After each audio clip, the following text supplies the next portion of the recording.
which will give you a brief on what technical diving is all about. And this is basically what we had started off as a webinar series. There was a lot of up and down going on in terms of questions from people as to what technical diving was all about. So we decided to do a small webinar which would cover the basics of technical diving. So it's going to be covered in this format. It's going to be a brief introduction of, which Venkat has already done. And then we go on with the rest of the program. So this is me. I'm also SSI public safety instructor, and I'm moving towards my SSI and TDI tech instructor ratings. TDI crossover is already done, just waiting for that to happen. Presently, I'm a tech deep, PADI tech deep instructor.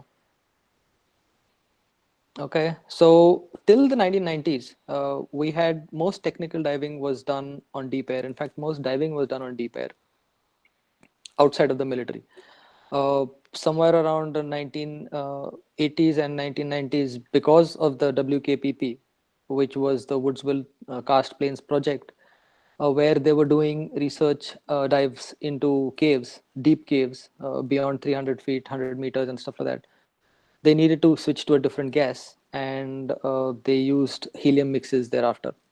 So a lot of people think that WKKP has been primarily GUE, but WKKP was basically Bill Main, Bill Gavin, and Bill Hamilton, Bill Stone, mostly Bills, who were doing deep, what do you call, survey dives over there. And so they started using helium and mixed gases for long decompression dives. Till that time, in fact, decompression wasn't even spoken about outside of very few limited technical circles. And so in 1989, Michael Menduno, who is considered the architect of the word technical diving, was doing a deco dive in California, and it just happened that he wanted to write an article about it. He was a journalist, and they didn't want to write about it. Nobody was willing to accept it. So he switched and started his own uh, company and magazine called Aquacore, which then started, and then he started using the term technical diving for it. Also, he Aquacore then became the Journal of Technical Diving. So Michael Menduno is the actual person who started using the name technical diving.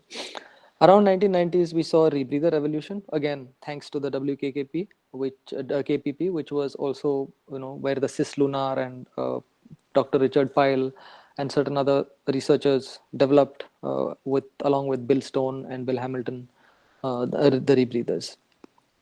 So somewhere around 1985, nitrox was introduced as a breathing gas for recreational courses. Till that time, 1979 was when NOAA was started using nitrox formally.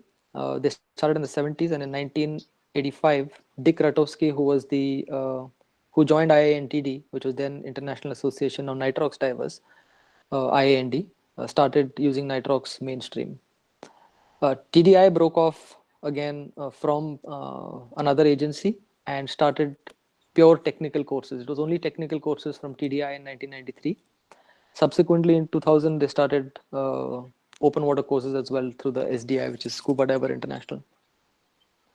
GUE opened up and started in 1998 and was primarily teaching exploration and technical dives, basically for its WKPP program. Paddy Maytick took it mainstream and started technical diving, which was DSAT, in 2001.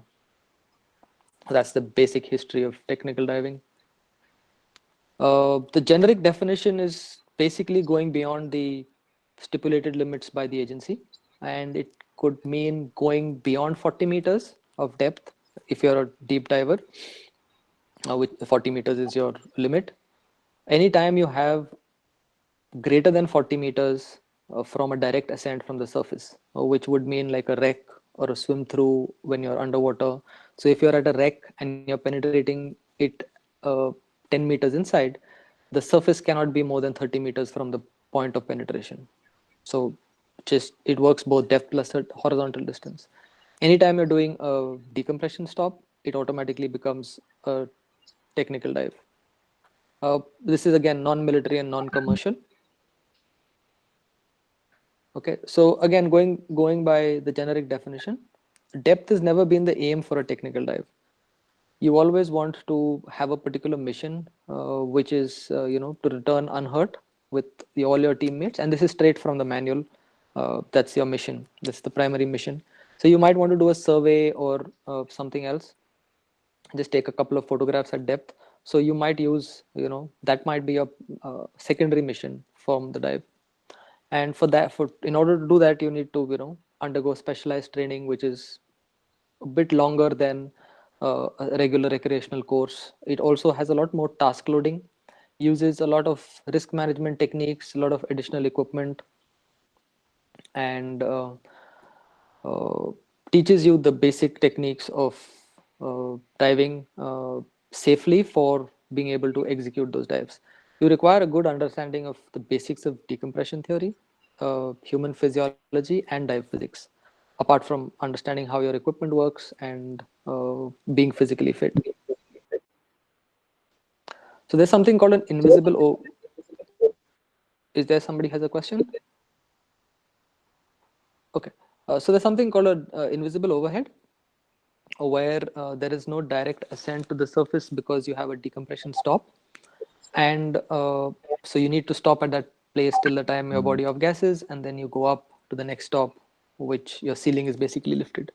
Also, you have something called a decompression limited ascent rate, which basically means that in a normal open water dive, your ascent rate is anything between 9 to 18 meters a minute, depending upon which agency you're training with. So when you're doing a decompression dive, after your first stop, you would slow down considerably to, let's say, about maybe 3 meters a minute. And from your last stop, you would come up at in some cases, up to 1 meter a minute. So it's really slow. Your ascent rate is really slow. So why did I become a tech diver? A lot of people ask me these questions. Well, exploration. I wanted to dive deeper, see more things that are around at those depths. Do some scientific research in terms of finding out a lot of old wrecks across the west coast, and try and figure out where they came from and what they're doing over there. Also to improve the dive knowledge that I have and to be able to do it safely. A lot of risk management involved in tech diving, and to improve my dive ability. Also to grow the Indian dive community, because the people whom I have dived with have become friends. Venkat, is my guru, and we've still had a great relationship. So just by doing something which was slightly more, uh, beyond what every recreational diver does, I thought we'd be able to grow the community a little more and get more people involved in doing dives. Because to be a technical diver, you need to have basics of diving sorted, which means you would be diving more, and therefore uh, the community would get together often, and that would mean a community grows. So what tech diving can offer you as a person is basically dives beyond 40 meters, and longer dives, and more safer dives within your recreational limit. You would understand how to use mixed gases and optimize your gas uptake, understand how uh, your body position is in the water, improve your diving skills in terms of launching an SMB, body positioning, rescue, which all means as a photographer you get much better uh, stability in the water column, which means you can take better photographs. For data collection, I remember we were doing a survey with Venkat had organized of Pikeni, and some of the scientists who had come in were kind of new in their diving, and their data collection was a bit off. So most of the time, Venkat and some of the other instructors had to do the data collection for them. Also, exploration, because when you're going to new sites, every tech dive becomes an exploration at certain times. Scientific research I've already covered. So a lot of people ask me questions about what are the equivalencies with other agencies, and basically till Tech 45 or decompression procedures, every agency has almost the same standards. And this is just a chart with up to Tech 45. The next chart is all about how it goes beyond and what are the special terms that they use for different uh, certification levels. Generally, if you see, the only differences between Tech 50 and the normoxic trimix, because once you reach hypoxic trimix, again, it's the same. Everybody is the uh, same level. So I'm a hypoxic trimix diver and a Tech 50 extended range technical instructor. And now going to cave. Cave again has its own equivalencies. I'm a cave side mount diver. So, uh, but this is not something we're going to talk about today. This we're going to talk about on Thursday now. Okay, so now we go to what PADI has as its TechRec program. It's pretty similar to SSI, but some of the standards are slightly different, and TDI also has slightly different standards. So right now I'm primarily taking PADI. So the first one is Tech Basics.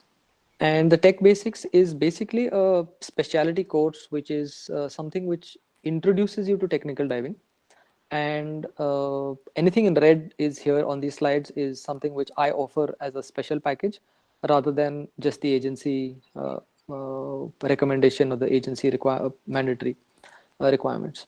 So PADI Tech Basics can be done in 2 days. I do it over 4 days and has a minimum requirement of two. Again, I do 4 open water dives and can be combined with your uh, Tech 40 or Tech 45 course. Can also be combined with the side mount course and Tech side mount course.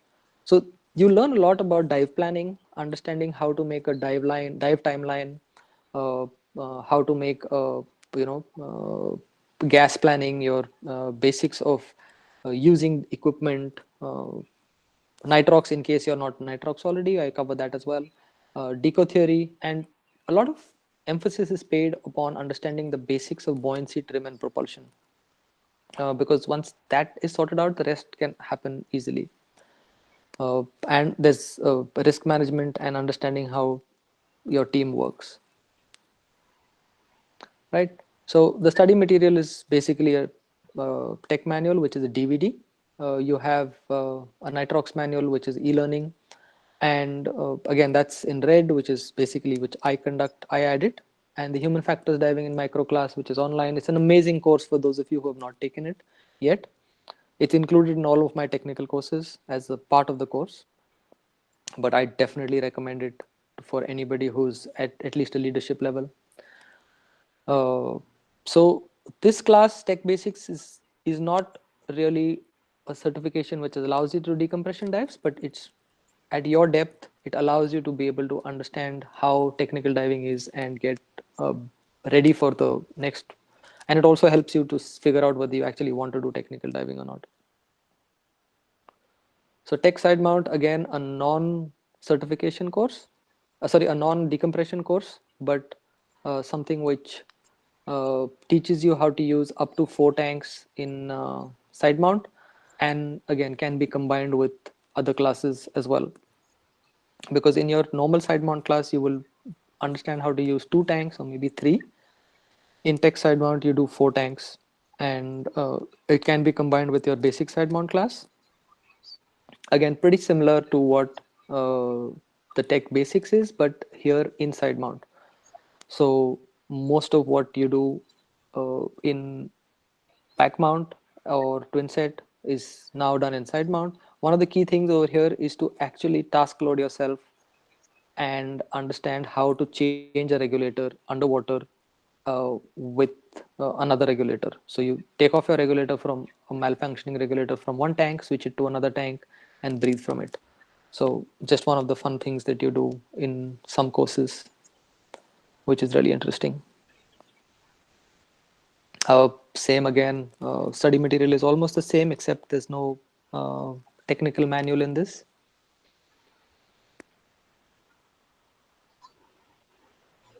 Tech 40 is the first class which you would take for which would actually allow you to do decompression dives. Now in SSI, it's called Advanced Nitrox and Extended Range Nitrox, and it's Advanced Nitrox in TDI. In PADI, it is 10 minutes of max deco time. In SSI, it is 15 minutes of max deco time. Again, using one additional gas for accelerated deco, but also allows you to plan on back gas. So the main idea is to do all your decompression dives without using an additional stage. But for the PADI Tech course, you use an additional stage and you do the course either in a recreational back mount system, which is a single tank system, and a pony bottle or a separate stage bottle for your decompression and as your alternate air source. Sorry, backup redundant source. So in case you're diving uh, in that configuration, you would have to optimize your gas in such a manner that both gases are same and you can breathe them at the max depth in case you have a problem. So there's a lot of gas management involved in technical diving. So the prerequisites here, most of people have been wondering what the prerequisites are. For Tech 40, you need to have 30 log dives, be 18 years of age for all technical courses, have nitrox and deep diver certifications, and at least certain amount of dives which are 10 dives deeper than 30 meters, 10 dives on nitrox deeper than 18 meters. So you would be already a rounded diver by the time you start your Tech 40 course, and which also means that you would have an adequate experience of recreational diving, and hopefully planning to work on your rescue and further skills. Again, a lot of equipment based training and a lot of task loading in this course. Again, mastery over buoyancy trim propulsion necessary.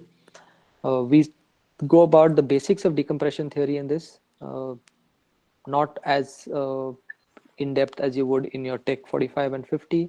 You would use a decompression software for planning the dives, as well as a slate which would give you all the information that you would have uh, while you're diving.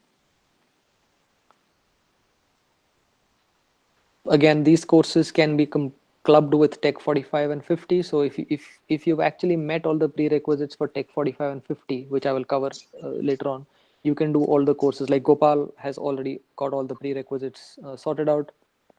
Most instructors already have their prerequisites sorted out, excepting those who don't have deep and nitrox certifications, and they can just straight away go on to Tech 40, 45, 50. uh, Tech 45, some people have been asking me what we see at depth. So this is just a video of what we see at depth. I hope it plays properly.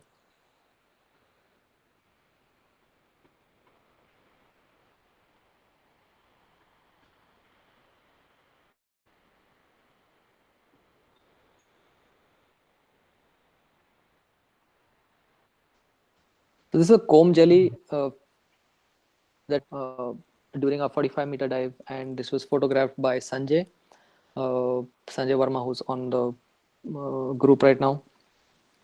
This was, I think, around 20 meters, between 20 and after our first stop. So there's a whole lot of comb jellyfish. This is a slightly enhanced image of the same thing. A lot of good fun stuff to see in the water during your deco stop.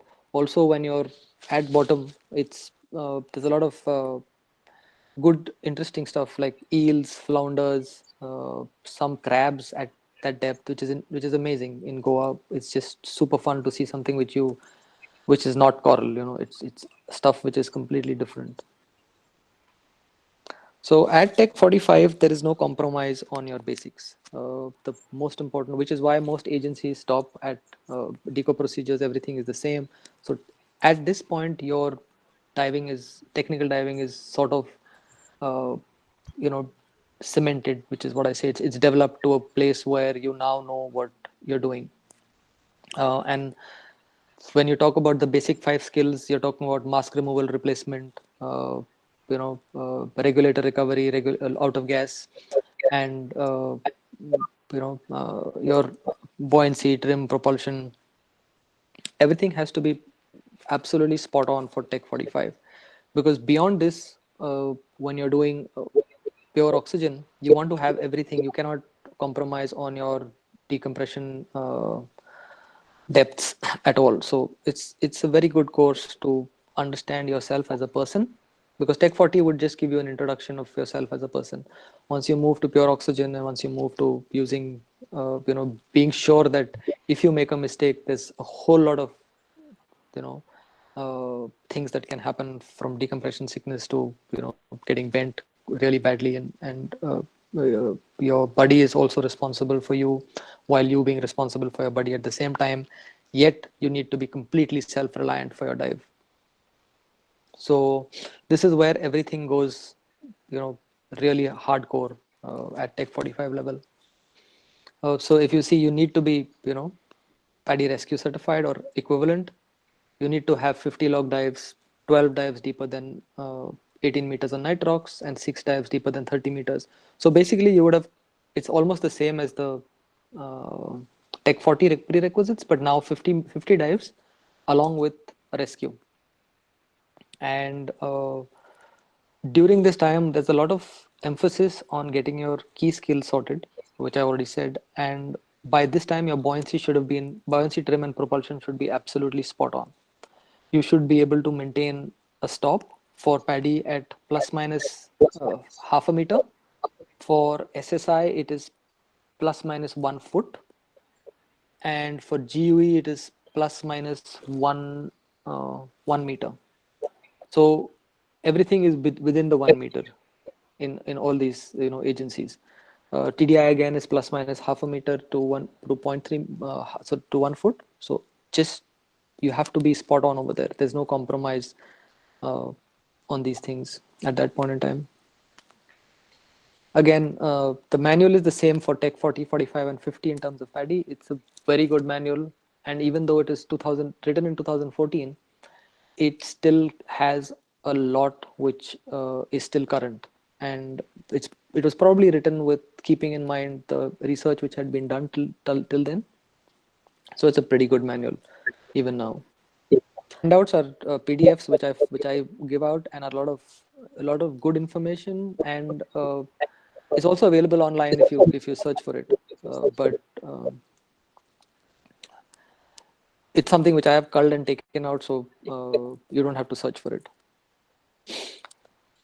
Now we go to Tech 50. Tech 50 is something which is using two deco gases, sorry, up to 100% oxygen. So you will generally use one gas which would be 50%, the other gas would be 100% or 80% nitrox. At Tech 50 level, the instructor, which is me, is basically just looking at you being able to dive. There's no real requirement for me to be coaching anything. I just want to see whether you can actually have a runtime, maintain two gases, uh, make the plan, and do the dive. What you've already learned is all already done up to your Tech 40 Tech 45 level. So using being able to switch your gas at depth, being able to make sure that you switch uh, sorry, make you switch properly, and be able to ensure that your teammates switch the right gas at the right time. Now for Tech 50, your prerequisites are the same as Tech 45, excepting that now you need 100 dives to be certified, to start the course.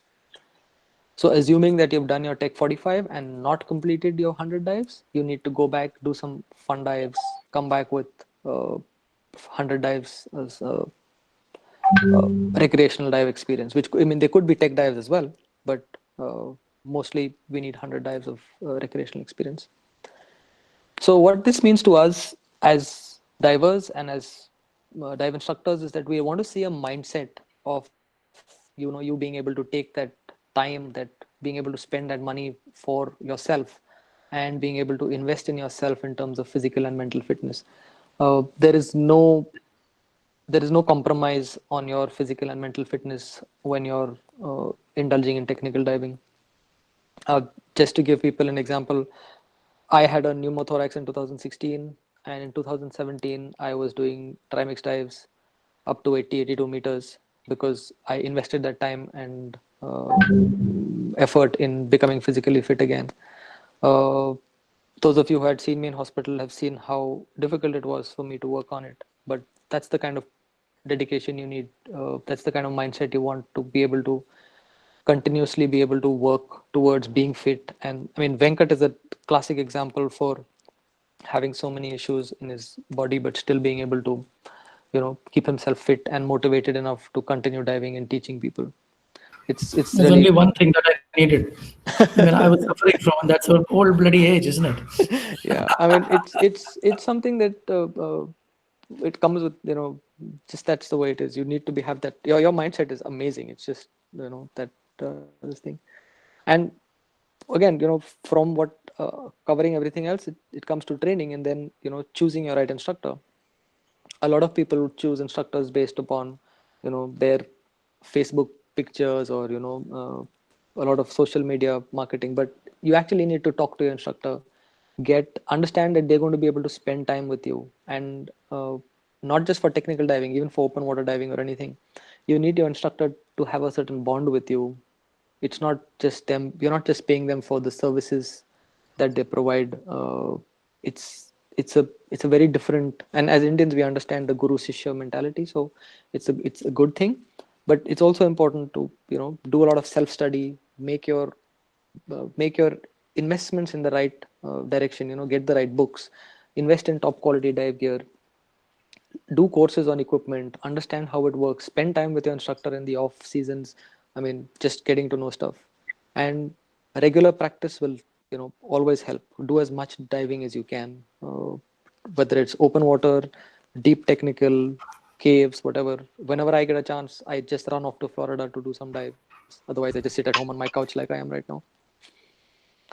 So, in If case I anybody, can just interject, Vish, yeah, I think it's very important what you just mentioned about the cost factor. It is not a cheap sport. That's number yes, one, guys. But this is not a sport where you want to cut corners by trying to save $10 here and $10 there by cutting the quality of the dive equipment, because this is a way, way, way more dangerous than recreational diving. Let that be very clear. If you don't follow the standards, if you don't use properly maintained equipment and be right on top of the game all the time, there's a lot of scope for accidents. Many people have died, even very, very experienced cavers, tech diving guys have died. So you must be of the right mindset, which I guess is the bottom line. I mean, just to give one example of what Venkat just said about having quality equipment. When we dive recreationally, our dives are limited to maybe 45 minutes, maybe half an hour, maybe 1 hour, max 1.5 hour. It took me 7 masks to be able to understand that I finally got a mask that is it's not very expensive, but it's the only mask that I can use when I'm doing 4 hour dives, because that's the only mask that I can actually that fits me so well and is comfortable enough. So you, it's top quality. It might be cheap, but it's top quality. You need to understand equipment that well to be able to understand. I have like booties, for example. Some people wear booties which are fitting, and then once they go to depth, they're like, oh, it doesn't fit anymore. It's not comfortable. So spend that money buying different gear, checking out stuff before you finally, just. What Venkat said is absolutely true. Okay, so going ahead, you need to make a plan for any kind of diving, but more specifically with technical diving. And it's not like you just get up one day and walk into a shop and say, hey, I want to be a tech diver. You come to my shop and say, hey, Vish, or you just send me an email and say, hey, Vish, I want to do a tech diver. I'll first hand you a questionnaire and, just send you back. That's it. I will not even talk further. Once you fill up that questionnaire and send it back to me, I will understand how much of, how well you filled it up, how interested you are in, what you want to do and where you are. Because if you don't have a plan and you haven't charted out what you want to do, of course, if you come to me and say, I want to start making a plan, yes, we can sit down and figure out where you are and where you want to reach. But if you walk in with the idea that I can become a tech diver next day, it's not going to happen. It needs you to understand what you want, where is your end goal. uh, you need to complete the prerequisites. Basically, like I said, it's 6 certifications. You need to do open water, advanced, deep, nitrox, rescue, EFR. So that's straight away 6 certifications which you need to think about. When are you going to do that? Do you have the time to be able to do that? Then go and do the fun divings. Get as much fun dives as you can. Get as much experience as you can. Study to, read the manuals, research, get all that sorted out. Invest in your self. Take classes on basic risk management. Get, even if you might not be a dive master or not working towards a professional, get those books. Get the encyclopedia of diving from Paddy. It's an amazing book. Do the science of diving class, which SSI is doing right now. It's an amazing class. It's free. Just enroll, and the webinars, the dive centers will charge you whatever they need for it. But the enrollment is not a problem at all. You can do it online and straight away. Then again, start thinking about your instructor. Start thinking about saving money for your courses, saving money for your equipment, and invest time in getting fit, education. It's a complete long-term plan. It's not a one-stop bucket list thing. It has to be done gradually. Like Gopal was telling me, his idea of his reason for diving tech, learning to do tech, was to do Hermes in Sri Lanka, and that's a great goal. You have a goal, you have a plan to do stuff, and you go about it slowly. So things like that. Okay, so this is what I have so far, and this is just a profile of a decompression dive. This is what it looks like um, when you're doing a dive to 82 meters. This is from what I have done, and you're carrying multiple gases here. We were carrying 5 different gas mixes.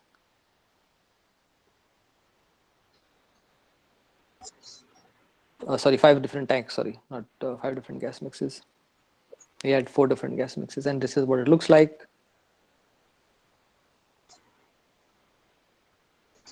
This is the dive profile, which was actually dived. And it's not my dive number 28, it's my dive computer's dive number 28, just in case anybody's wondering why I did 80 meters when I had just 20 dives in my pocket. So as you can see, the profile is on the computer is pretty similar to the profile that your desktop software brings out. So this is how accurate you need to be when you're diving. The blue line is the actuals, the red line is what the dive computer asks you to do. I mean, is the decompression ceiling, sorry. So as long as you're below the red line, you're good to go. This is short video. So the entire dive time was 104 minutes? Yeah, the entire dive time was 104 minutes. And if you could see the deco, wow. The deco time was 1, 2, 3. So deco is where the yellow line, or I mean the blue line and the red line almost coincide. From that's where we're breathing pure oxygen all the way up. So you can see that's almost half an hour. That is at what depth? That's at 6 meters. 6 meters, yeah. Yes. Okay. So pure oxygen only from 6 meters upwards. And if you see, yes, we are close to around half an hour on only oxygen with an air break in between. So that's why if you are at 6 meters, there's hardly any leeway to go up and down. You have to be at 6. Spot on, yes. Yeah. Yes. So, and then you can see our computer has a little bit of wiggles up and down, but it's very minor. It's just about 10 centimeters at that level. And because we'll kill ourselves if we do anything more. So. Oh yeah. So this is a fun video of me breathing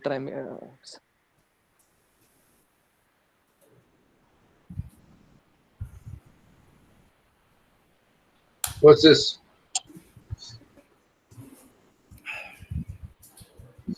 I don't know whether that played. No, it froze. Okay, it's basically a video of me breathing trimix and how you get the. Did you do the Donald Duck voice? Yes, now? Exactly. I thought that was more to do with helium, wasn't it? Yeah. So you're breathing trimix, right? So it was a 1260 mix, so 60% helium. Okay. But it's more pronounced on heliox rather than on trimix. Yeah, because the helium mix would be helium content would be greater in heliox. I mean, trimix is poor man's heliox. Okay. So next step is, going into caves. I mean, you use your technical. It's basically using what you learn to go into environments that are highly risk averse. And you have to be highly risk averse to get into systems like this. And some images from my last couple of dives. Seeing the light at the end of the tunnel is always a good thing. Always. Seriously. Beautiful. Yeah. And yeah, I have ended.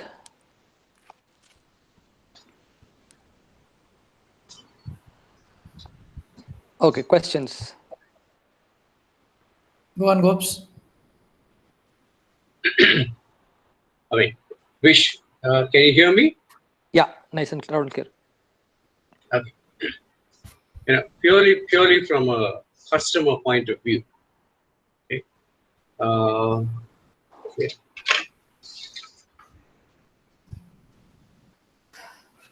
Let's say you have a recreational diver having one cylinder of either nitrox or air. Okay. And then you have a side mount diver, I'm assuming two, right? And then you have a tech diver, and then you have a CCR diver. Right. So I'm talking. Okay. Now, could you tell me what would be the weights an individual diver in these four configurations would be carrying? Okay, so you're talking about the ballast weight required, right, to maintain No, the neutral actual buoyancy? physical weight on a boat, on Okay. air. Okay, so if you're on air, a single cylinder aluminum 80 is 14.2 kilos dry weight. You add Okay, to it fine. another 3 kilos of gas, or around 2 kilos of gas, uh, and then you add 18. your weight 18. belt. So 18 plus whatever your weight belt is. Okay. You go to. See, wish. I don't need you to be exact. Okay. I'm just coming on to a different issue altogether. Yeah. So let's run it up and call it 18. Yeah. Okay, So just the alu cylinder. Okay. right. So 18 liters for a aluminum cylinder plus your own ballast weight which you're carrying. If you're diving side mount, generally they wouldn't, in my case, I do not use any ballast with side mount because I'm carrying 2 tanks. So I don't have a weight belt. I don't need a weight belt at all. And generally, even if I'm diving extremely long, maybe 1.5 hour dives on side mount on a twin set on aluminiums, I still do not need a weight. But in some cases, people need extra weight, and they would carry again maybe about 3 or 4 kilos of extra weight. So it becomes about 30 kilos of total weight you're carrying, 35 kilos. Okay, now you move on to a twin set. A twin set is straight away around 30 36 kilos, just the twin set and the back plate. Because even if you have an aluminum back plate, the weight is around 2 kilos. Your twin set with your manifold and gas in it will weigh anything between 32 to 34 kilos. So it's around 40 kilos straight away on your back. Now, again, some people prefer not to take a weight belt and put a steel back plate, because you're going to be diving. If you're diving a heavy equipment like that, you would probably want to use either a dry suit or a thick neoprene suit, in which case you would need to compensate some amount of weight. So then you would use a weight belt to compensate for that weight. Okay. Okay. If you're using a dry suit, again, your dry suit is used as a redundant. Let's not get into that at all. Now go straight into tech. So now when you look at a multiple gas scenario where you're using twin sets plus 2 cylinders, 2 stages, you add to your body close to around another 30 kilos. So you will be in effect standing on that deck of the liveaboard wearing easily around 60 to 70 kilos of equipment, because you've got multiple regulators, you've got multiple tanks, you've got reels, you've got spools, you've got backup mask, you've got multiple computers and your fins, everything. Which Can is I get why, up in the water, please? yes, you can get up in the water. you as long as you tip the boat guys a lot, they will surely allow you to. But that's another thing, right? If you're diving side mount and technical side mount for that matter, your boat can actually just clip on the tanks and stream them on a line. and you jump into the water, kit them up one by one as you keep going. Yeah. No, And we're not, preferably a boat at the moon pool. Second? wait, don't get into that. Don't get into that, please. I'm coming on to a different question here. So now you're on a Okay, CCR. you've Wait, answered it so far. we haven't reached CCR yet. Please, yes, please do. Please do. Now, depending upon what kind of CCR you're using, here is where it's important, right? Because even if you're diving a CCR, remember, a couple of days ago, I was hearing Nuno Gomez talk about his deep dives. And Nuno is still alive, despite a lot of things which happened. But he said he dives exclusively open circuit. Okay, despite being one of the deepest divers in the world, he dives exclusively open circuit, primarily because his contention is that if you're diving trimix, CCR, then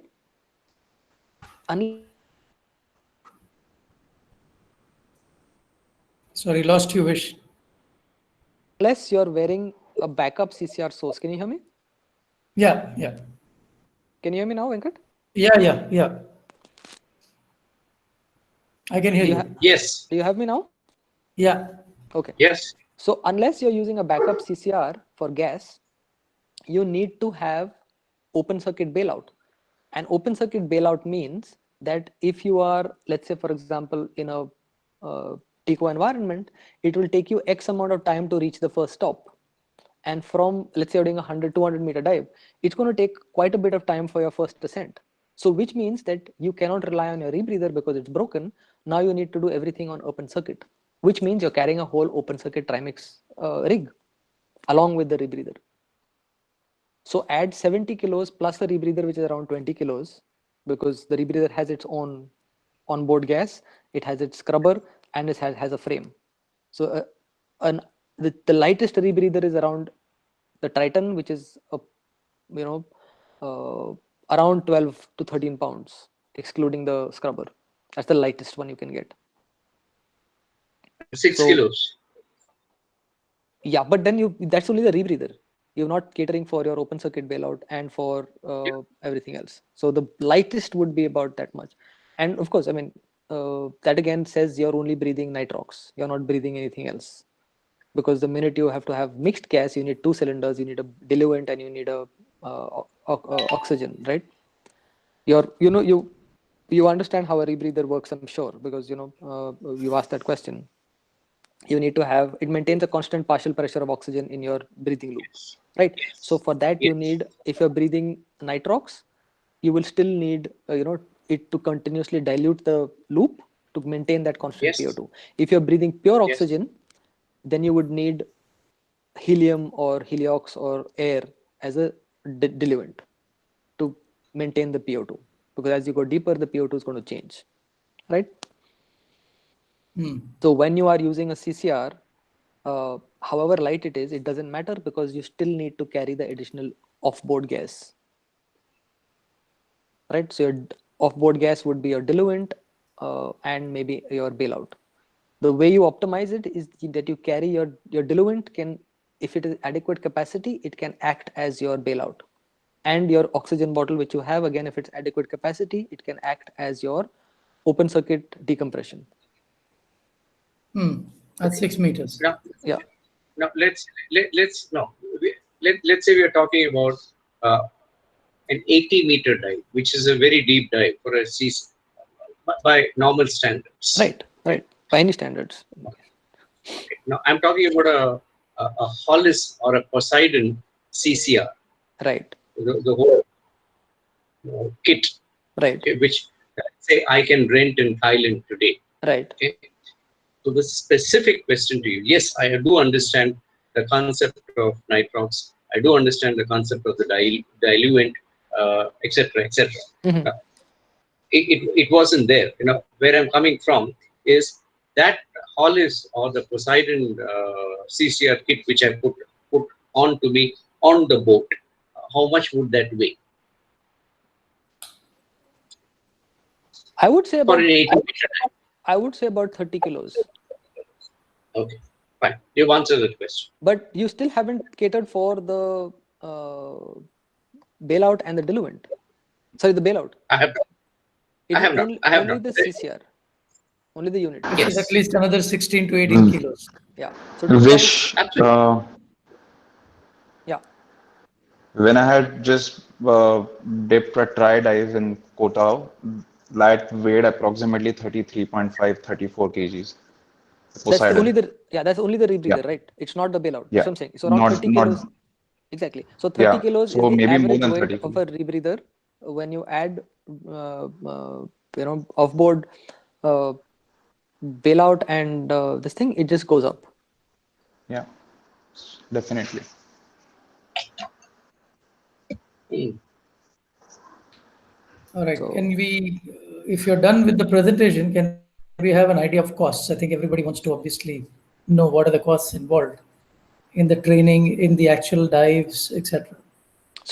just to give an example, the primary cost which you're paying in a tech dive in environment of Indian environment is the boat cost, because we are hiring a boat exclusively for that day, which is only for the tech divers. There's nobody else going. So if you are a single student, you bear the entire cost. If you're a double That's easily 10 to 12 grand a day. no, because you have to take the bigger boat out, so it's 15, and it's a lot further. Okay. So at least Okay. 15 to 20 depends upon what he wants to charge that day. Right. But it's about 15 to 20 for the boat, and which means that you have to do, if you're doing one dive, it's 4 training dives, which means you have to do 2 days of diving. So that's straight away your boat cost, which is the most, which goes in the most.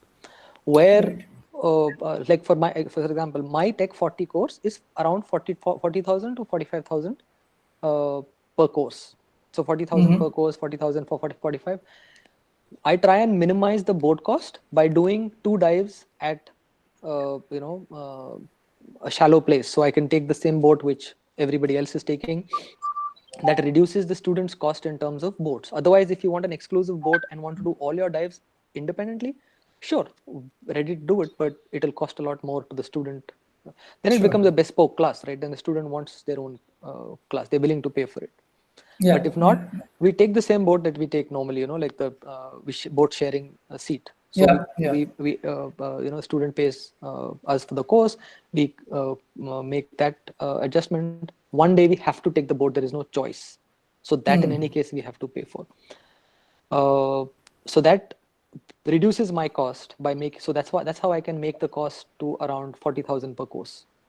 And it is 40,000 per course if you're doing an independent course. If you're doing a multiple day course, I mean, if you're doing all the courses together, then it's around, I think, again, still because of the boat, it's still about 1.1 lakh 10,000 or something per plus GST. And For you provide all the equipment in this, or yes, in this case, all equipment is catered for, and including computers, and all the gases are catered for. okay. It is, however, preferable that the student have at least one of their own primary computers, which is a mixed gas computer, primarily so that they can understand how their computer works. Because otherwise, what's going to happen is they're just going to get that 10 days of class where they use one And of then the they computers forget. from the Yeah. shop, and then yeah, and not only do they forget, they're not comfortable with their own computer. So when they go later on, they're like, oh, I only used, a Shearwater when I was doing my course. Now I don't know how to use a Luna or anything else. And at the end of it, a computer is only a backup. So if you've lost your tables, you've lost your backup tables, your buddy has lost their tables and their backup tables, only then will you switch to a computer.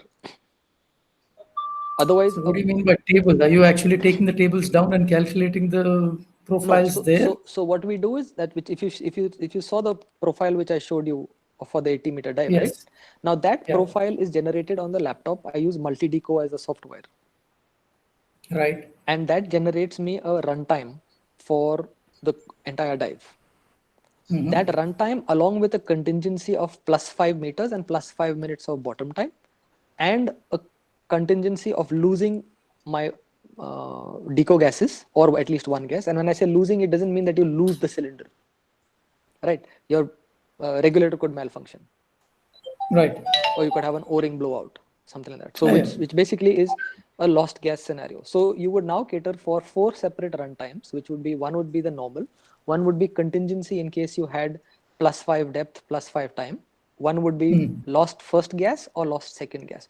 So you are writing this down on a slate, and just one sec. Yeah. So like this, for example, is my computer, right?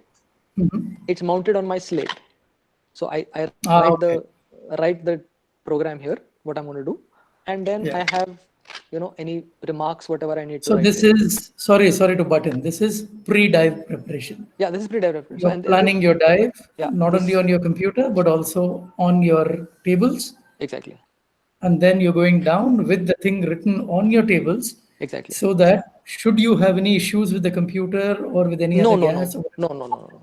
You are only going to run the table which you have set up, because your computer is going to do real-time mapping, right? It's going to, and depending upon, again, I'm going to do this. I'm going to do a webinar on the 7th for computers, which is going to talk about the various algorithms and stuff like that, and how this thing is. But basically, different computers have different algorithms, and even though you might be diving together, you still have to go by the most conservative algorithm if you're diving computers. Obviously. So what we do is, to avoid all that, we just go as a team. The team decides what is the runtime schedule, and everybody comfortable, because even what the computer gives me may or may not be the best for me. So I might need to add a few, like when I'm doing a gas switch, the program might say, I don't need to do a stop at 21 meters when I'm doing a 50% gas switch. It doesn't need it, depending upon the units. But because I'm doing the switch, I want to utilize something known as the oxygen window, and I want to spend a little bit of extra time there, being able to off So gas. essentially, you're being more conservative. Correct. So I would add maybe a minute or 2 minutes at that depth on my table.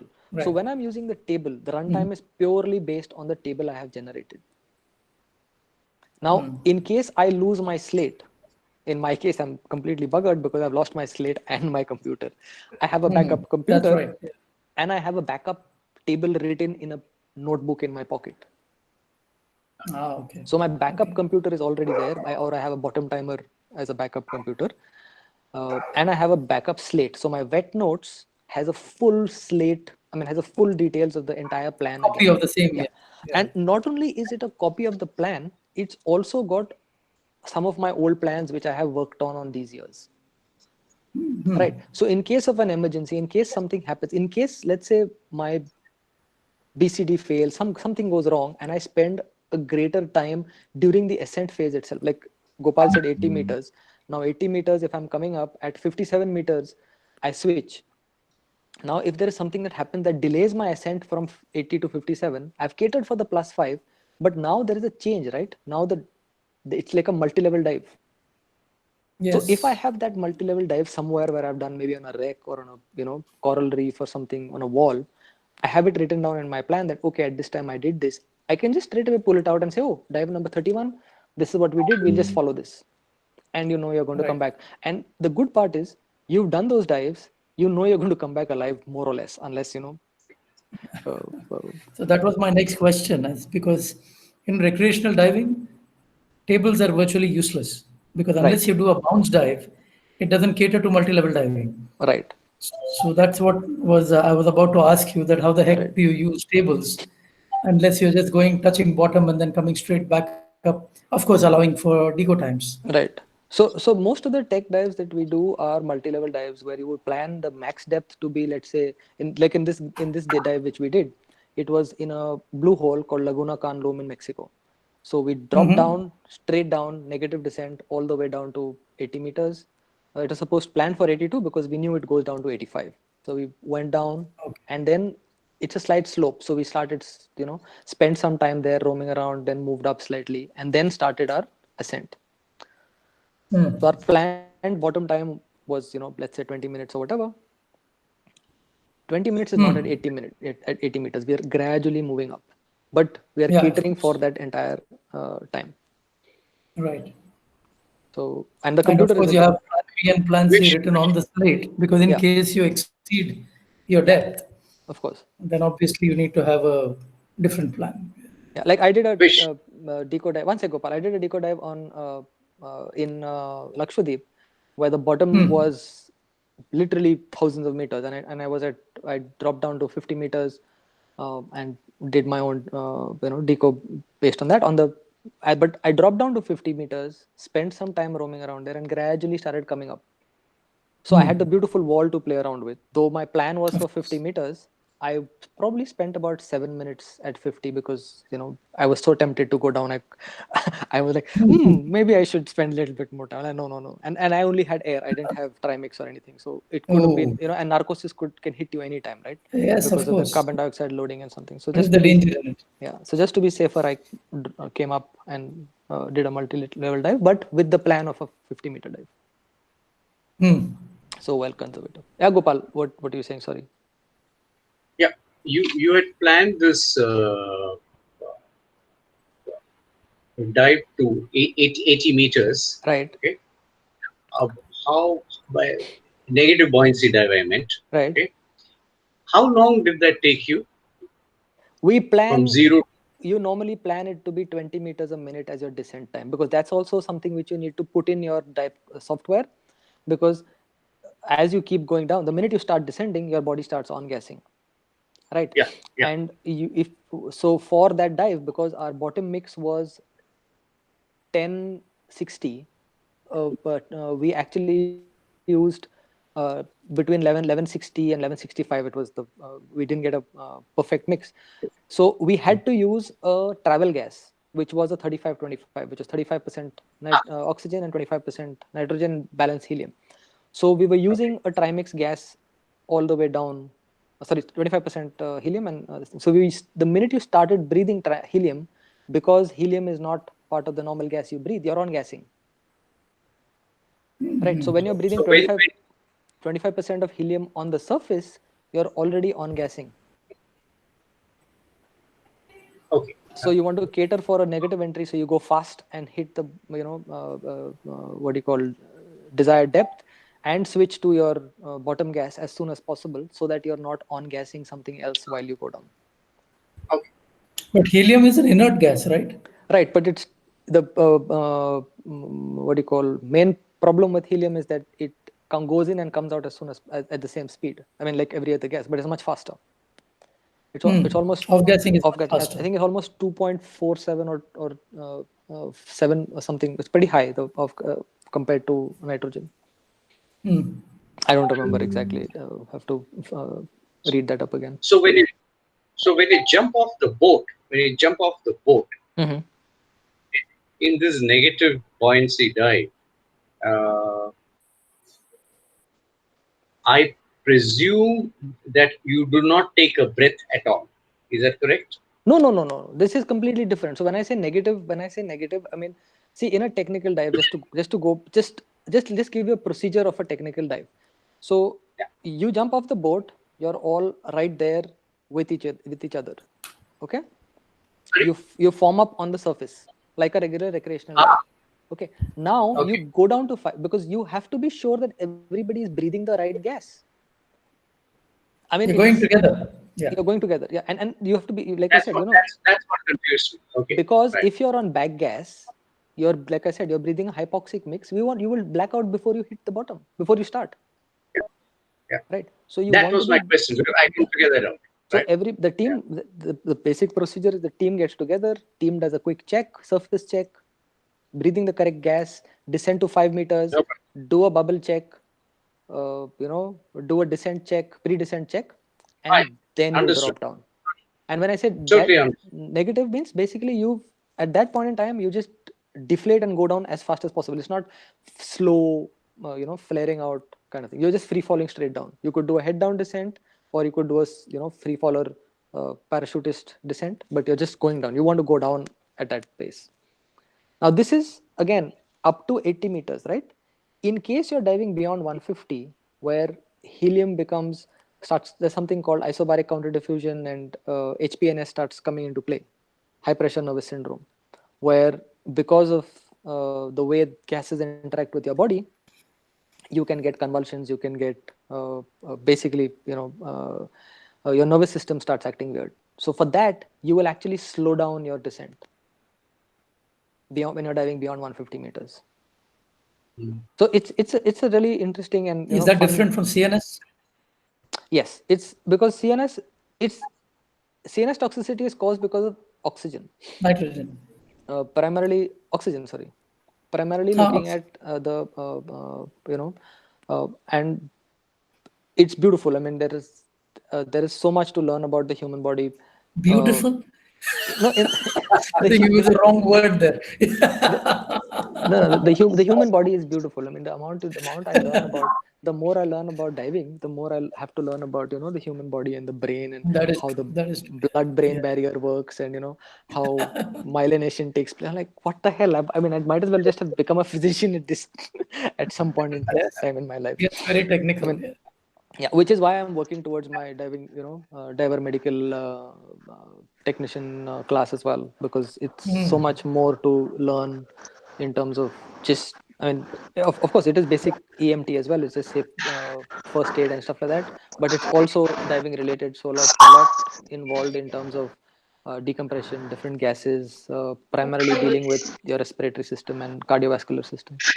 But yeah, so it's a different ball game. HPNS is caused by helium and not by oxygen. Okay. Vish, before we go ahead with the discussion, I just wanted to clarify. So, as you said, helium is the fastest. So, in terms of rate of diffusion, it is the fastest one in the trimix. If you're diving helium in place of as a inert gas, I mean, you could use hydrolox as well. In which case, hydrogen is the faster gas, right? It's all depending upon the Right. molecular size. The molecular size. Yeah. Yeah.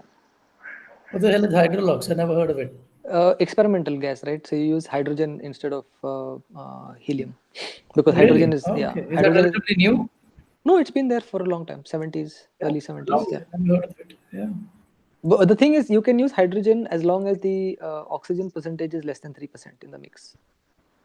Less than? 3%, 3.5%, 4%. Wow. So it's a very gradual titration. You don't want to make a hydrogen bomb at home. I mean, I would never use it. I'm not that. I mean, never use it in the sense I would never be able to blend it personally, because I would have so much fear of blowing up things, knowing how my hand just slips when it doesn't need to. We won't go there. Right.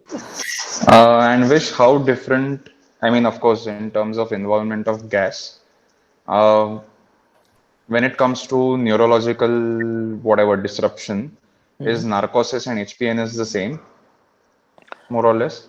No, because if you understand the system of narcosis, narcosis is basically a narcotic property of gases, which is Of gas, of yeah. so it basically depends upon what has been so far. The research says that narcosis is based upon the lipid solubility of gases. Right. Right, it's not based upon anything else.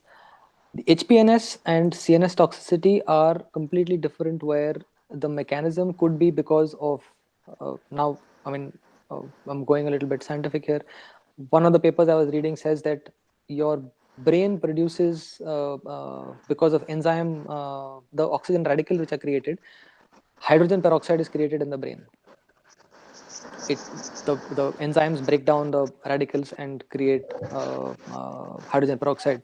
So when that happens, Right. that causes changes in the uh, nerves, in the lipid system of the nerves.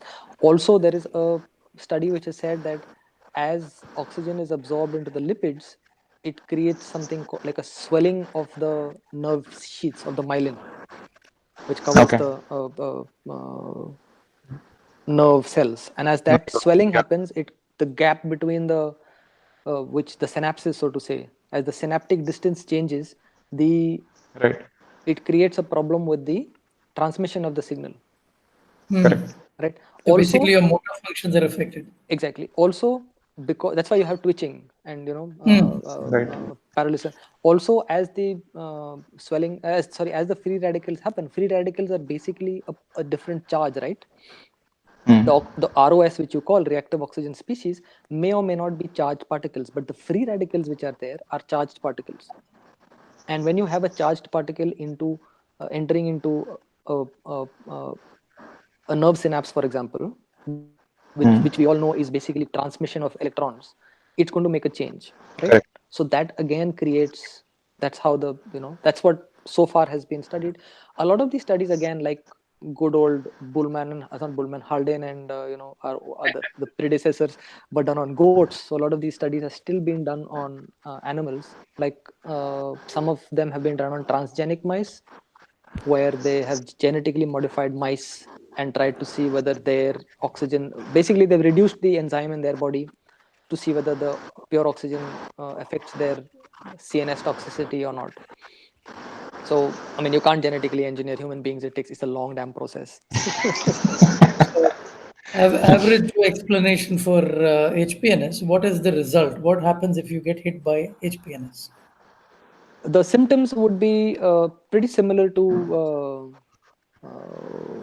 CNS CNS? toxicity. Yeah. Okay. So Convulsions, convulsions, yeah, shaking, blackout. blackout. A lot of it also is like an in-ear vestibular hit. So where you have I love it some. when you get technical. So like vertigo, which Okay. basically cause a disbalance in your vestibular So system in that your ear. so that sounds like a mix of CNS and narcosis. Correct. So you'll have Loss of balance loss of and balance, loss of vision, tingling also. It's just you're highly aroused. oh god. Now I know why you took up technical diving. Yes, indeed. And there's something again.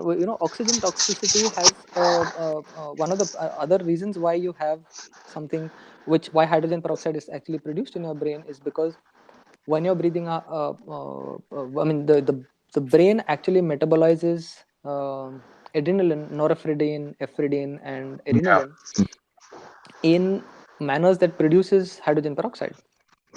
So when you're doing those dives, and which is why a lot of people say they got task loaded and stressed out, and then they got an oxygen hit, or oxygen toxicity hit, which is really, if you understand how these mechanisms work, you realize that carbon, when you're stressed out, you're going to be hyperventilating, or not breathing the way you should. Sure. So there is a lot of carbon dioxide retention, which has been known to create oxygen toxicity symptoms. Also, now adrenaline goes up, so your body is producing, you're breaking that adrenaline down into hydrogen peroxide and free radicals, which again is interfering with your nervous system. So it's just a cascading event. So, I mean, it's like the Swiss cheese model, right? No one thing is causing anything directly. So Yeah. to understand the mechanisms Combination of is, stuff. Yeah. yeah, exactly. I mean, it's really good fun, like, and it's beautiful to for geeks like me to. So again, Venkat, just to go back to the costing, the cost of the course in my course actually includes the manual, includes the rental, includes the first certification, because the Which is manual Tech comes, 40. yeah, Tech Yeah. 40, which includes one certification. Tech 45 and 50, the student has to pay for the course plus the certification. The manual is the same. Now here, because you're using additional gas and additional time, is why the course cost is the same, but the material provided is, there's no manual, because you already have the same manual. So what we've done is we've broken up the cost also of the manual over the 3 courses. So if you Yeah. do just one course, you will be paying for the full manual, and will have to try and recover the cost in that one course, Sure. just being fair to everybody else. Yeah. Yeah. Yeah. And Goats. yeah, Gopes, I see you waving over there. Yeah, Gopes. Can you hear me? Yeah. From a pure customer viewpoint, Hmm.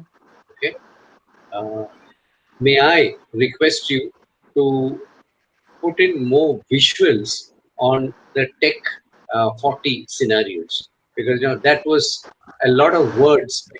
Absolutely correct, no doubt. But as a student, right, and I'm not talking about myself at all. Okay? I'm talking about a student whom you are trying to get into, which is the right thing to do. But now, just try to figure out, let's say, a visual on the board. Let's say a student comes, loads the tank. That was missing for me in terms of a presentation. It's an honest criticism. I'm sorry, Oh but yeah, I need to say sure, it to you as sure. a friend. As So a friend. this wasn't meant to be anything about what a course is, what the course content is actually going to be. This was primarily meant to, like I said, I was discussing with Venkat and when you were there, a lot of people started talking about it, and there were a lot of wrong Yeah, information yeah. in terms of. Listen. It's just my reaction. Gopes, So it's a Gopes, feedback from Gopes, me to you. That's all. let me clarify. When you pay up the course fees, then you get the girl in the bikini with the equipment on and entering the water very sexily and all that. Now you don't get Yeah. it. Yeah. And also hydrogen peroxide. Yes, exactly. So, Cheers. just just for a No, I quick meant it. No, I meant it in all seriousness. yeah. Because when your there's a marketing a tech dive course, tech 40, tech 45, whatever it is, which you did, you went into the details. You talked about 30 dives, 40 dives, 50 dives, whatever. Now it would have been fantastic if you had a person hitting up on a boat or in the water or whatever, and then the next shot underwater, and then the third shot, just three visuals, a certification. It's such an impact on the On my client. Facebook page. On my Facebook page. It's there on my It's already Facebook there. page. See. My last student, so what I do for almost every class is that, I mean, Chinmay also knows this, that every class has 5 or 6 pictures taken of the student doing classroom studies, doing gas planning, doing in water training in the pool, and of course open water dive. And bear in mind, the standards for technical diving and the standards for open water diving are the same. As an instructor, I am not authorized to carry a camera. So like even for certain agencies permit cameras where they permit a person to take video. So for example, at Wish no no it is just a comment no no from no a not at friend. all, That's not at all. all, not at all, which is why I said Sanjay took those video and photographs, because I am not authorized to take that camera. Now if I put a parallel on my head, I'm still breaking standards. So Exactly. just Exactly. just Have doing you used the parallels? no, I haven't. I have used it, but I don't have one. So it's a pretty good piece of equipment. It's something which is built for dive specific video. And I know the guys at Paralens, and I know the people whom they were working with for the when the initial products came out, and they've Okay. moved on a lot in terms of how the product works. It's right now one of the best systems that you can get. With a casing rated to 250 meters, you really can't do anything bad to it. By the way, And great to see you, Chinmay, after a while. so just to, if Venkat, if I have permission to just give him a quick brief about what we do in terms of on a dive. Sure. So in case, I mean, Gopes, just to give you a visual, so to say, of a class, you would be one day after you sign up, and I have gone through all the homework and whatever that needs to be done, and you land up at the dive shop. The first day would be basically a orientation of the equipment. We would not do anything but set your equipment up, talk to you about these are the various systems we have and how it fits you. And because it's rental equipment and each person is different, we need to size up the harness exactly so it fits perfectly. Also, that builds certain confidence for the student because they see their own equipment and it's now theirs. It's like, I mean, when you go for a training course in the military, you are issued with your training equipment and then it's yours for the rest of the course. At the end of the course, you hand it back to the quartermaster who signs it off. So Q in our case is the person who will sign off your equipment. You take it, put it into a box, and it's yours. Now that equipment is not touched by anybody else but you and maybe the instructor when in front of you, so that you have full faith in your equipment and you have to understand how it is. So first day is only equipment orientation and orientation of where we're going, what we're going to do, how much you've come up, and what's going on. That's it. We might get into the pool, and of course we should get into the pool for a trial of the equipment, because like everybody knows, nylon gets stretchy when it's wet. So you want to fit that harness on you in the water fit that, Even better, yeah, exactly. So measure Fine where, tune. yeah, exactly, where the D-rings go, how the crotch strap should be fit and things like that. So it's a time consuming first day, not too much stress, but just equipment orientation, so to say. Also, maybe we'll put a twin set on and you will see whether your mobility is enough to move the valves and stuff like that. Can you walk around comfortably, just for you to get comfortable? Because it could also happen that you land up with the idea that I'm going to do it on a twin set, and you say, this is not working for me, I want to do side mount.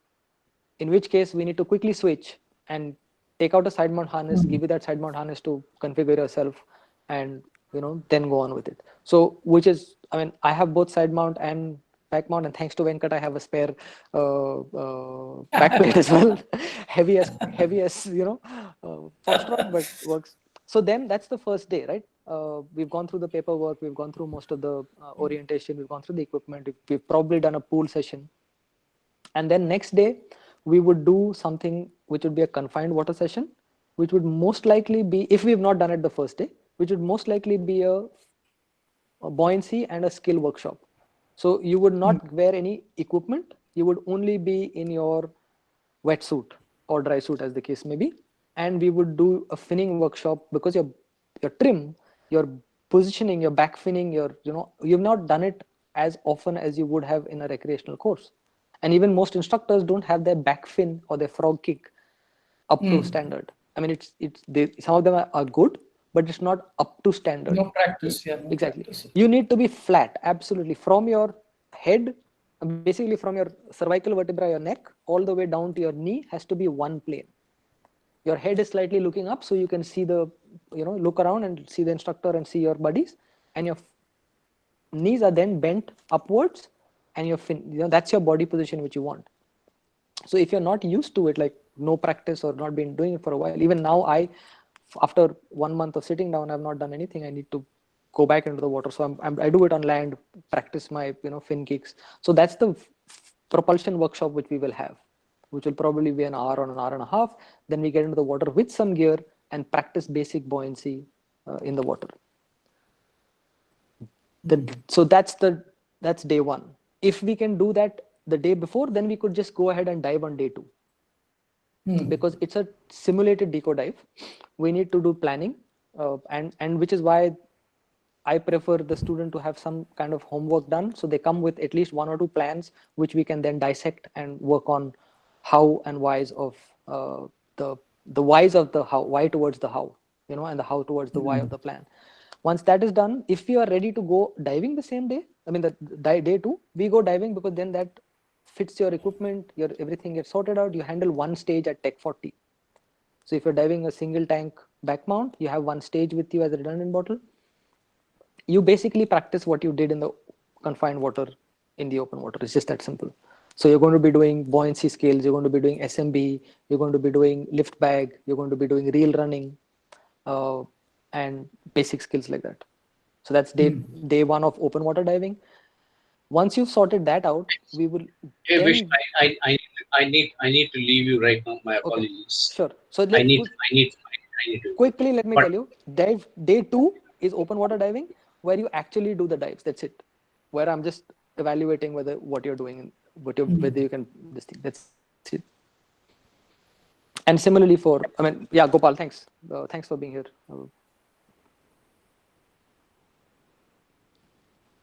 Hope to see you soon. Fantastic listening to you, Vish. Thank you so much. Hey, good to see you, Chinmay. Smile once in a while, will you? He's forgotten he's on camera. So basically the only time training that happens is to just bring the student up to speed in terms of what they don't have. Like for example, when you do a alternate air source sharing, even in SSI, for example, when you're giving your primary mouthpiece, right? In most cases, I'm not saying all cases, in most cases, there is hardly any pre-contact, if you know what I'm saying. Correct. In the way because of the way I was trained, I follow a particular fashion, even in my open water course of air sharing, if I'm doing the same regulator, is that I first make contact with the person with my left arm and move them away from me. I have contact, which means I'm close enough to them, but I move their hands away from me so that there is no grabbing or flailing for the regulator. Because Absolutely. in many cases I've seen instructors also make that mistake for DSDs especially. They go up too close to hand over the regulator, and by which time their mask and own regulator is off. So you first grab hold of an arm, turn them around, and by which time you have deployed your long hose and you've given it. And bear in mind, these are things which come from a different school of thought, where you have to protect yourself first, always, for any rescue. Right? It's just that simple. So even if it's an out of air situation, things like that need to come in. Like I said, propulsion workshop, equipment standardization in terms of, are you going to use a canister light? Are you going to use non-canister light? Lights is something I like to have, but in Goa, it's generally been that we only use 1 or 2 lights. You don't carry 3, though I have 3 lights in the shop. Too much of backscatter. Yeah, it's preferable to have a light for at least Tech 45. I prefer the student to give me all, So when you're, let's say, for example, when you're doing a out of gas drill, you need to signal to the diver that you're out of gas. So in a technical dive, what you do is you just flash the light in front of their chest. Yeah.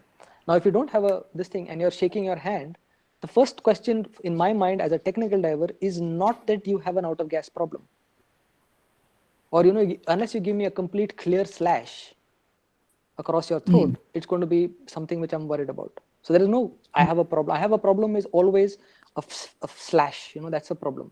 So if you give me an out of air, a slash, it straight away means I'll give you gas. We'll sort out the rest later. Okay, because the next thing is, are you breathing the right gas? So even if you have a problem and you swim to me quickly, I will first deploy my long hose, because you might be toxing. You might be having a convulsion. So the best thing is to give you the back gas. So the thing is, in the training, it's all about discussing all these things on board while you're going on the boat. And the boat has 1 hour, 1.5 hours in any case, even Venkat's briefings are legendary. The most perfect briefings I've ever had in my life. No, but seriously, I mean, your briefings and debriefing, I'll just share with you one of the models on briefing, which is from the guy who runs human factors in diving. It's an amazing 7-page document, and Venkat has already been covering all of that. But those are things. I mean, you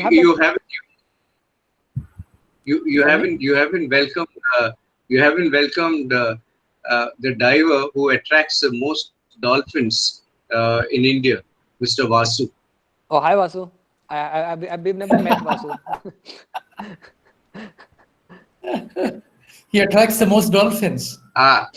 He's got a very special. Your mic is off, Vasu. With which half the bloody dolphins from the Maldives comes in. Don't ask me why.